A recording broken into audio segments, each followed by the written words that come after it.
Yan guys, welcome back to my channel, Teen Channel YT. Ito po ang ating recipe guys for today. Ginataang halo-halong gulay. Ang ating gulay recipe. Ayan. Yan po ay talong lamang at kalabasa guys. Ayan, ginataan natin ang ating talong at kalabasa. So, ayan ang ating masarap na recipe ngayong araw guys. Ayan, hindi ko na pinakita sa inyo yung aking paghahanda, paghihiwa ng gulay.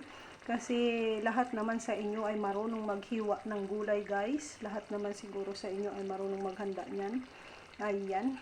So, ang ating simpleng recipe ngayong araw, ginataang halo-halong gulay. Ayan, kalabasa at talong lamang iyan guys. Pero yan ay napakasarap at napakasustansya.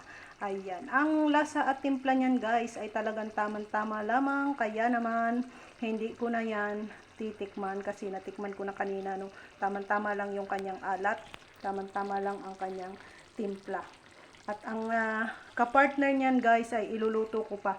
Piniritong meatloaf na isasawsaw ko lamang guys sa itlog. So, ito guys. Ito yung aking iluluto. Isasawsaw ko sa itlog. Katambal ng ating gulay. So, ayan. Ipinasilip ko lamang ang aming simpleng ulam ngayong araw guys. At maraming salamat sa patuloy ninyong pagtangkilik kay Teen Channel YT guys. Patuloy ninyong panonood ng aking mga video. Thank you very much talaga.